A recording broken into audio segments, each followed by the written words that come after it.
Hello to all our woodworkers and DIYers here in our very large woodshop studio, and to those watching via their mobile phones. This is part 2 of our How Woodworkers Can Serve the Nation During Federal Layoffs class. My name is Mark. Setting yourself up as a contractor, simple legal basics. You don't need a giant legal team to get started. You just need a few simple steps to look professional and meet basic government requirements. Here's how to set yourself up. 1. Choose a business name. Pick something simple, memorable, and professional. Example, Smith Custom Woodworking or Heritage Woodworks LLC. Pro tip, avoid names that sound too casual. Bob's Cool Stuff. It looks better on official forms to sound trustworthy. 2. Get a business license. Depending on your state and city, you may need a local business license. Usually costs under $100 and can often be done online in under an hour. This lets you legally operate and bill agencies. 3. Get an EIN, Employer Identification Number. Even if you have no employees, getting an EIN from the IRS takes 5 minutes online, makes you look more official, and protects your Social Security number on invoices. Go to the IRS website and search Apply for EIN Free. Never pay a third party for this. 4. Open a separate business bank account. Don't mix personal money with business payments. Open a simple checking account under your business name. This will help with taxes later and looks more professional to clients. 5. Optional but powerful. Get basic liability insurance. Government departments may ask if you have insurance. Basic handyman general contractor insurance can cost $30 to $50 a month. It shows you're serious and trustworthy, and it can win you jobs over other bidders. 6. Prepare a simple portfolio or website. Even a one-page website or a PDF with photos of your past woodworking projects is gold.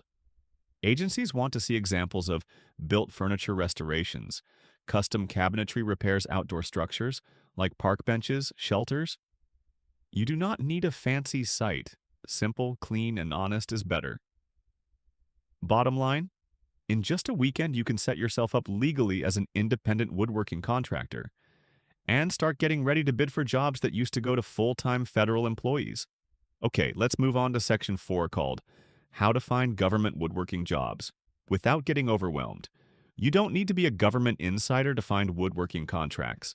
There are public places where small jobs, even small repairs and furniture orders, are posted every single week. Here's where to start. 1.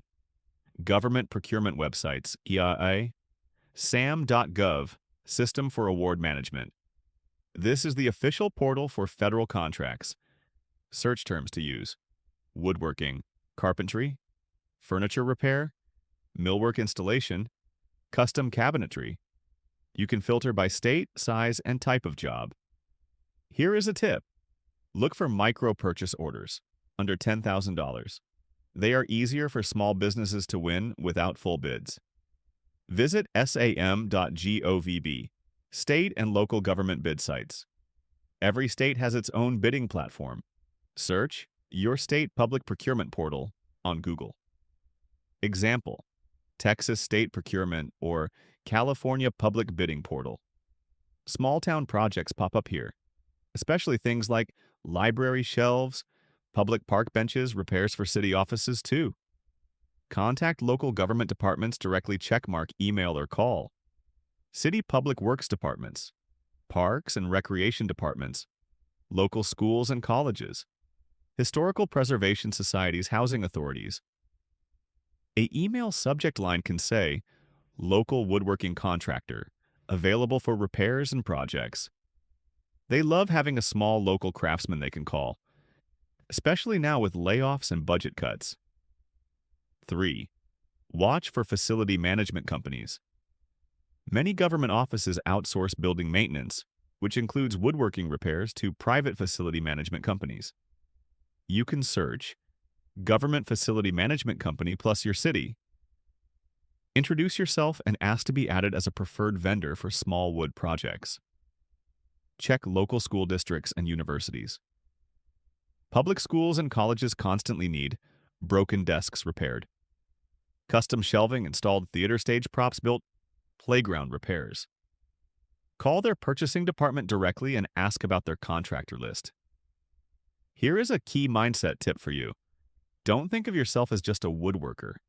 Think of yourself as a solution provider for every small, urgent wood-related need that big contractors don't want to bother with. Okay, that takes care of part 2 of this video class series. For On How Woodworkers Can Serve the Nation during federal layoffs, you can go to our blog link in the description. There, you will find more templates, tons of PDFs, and much more.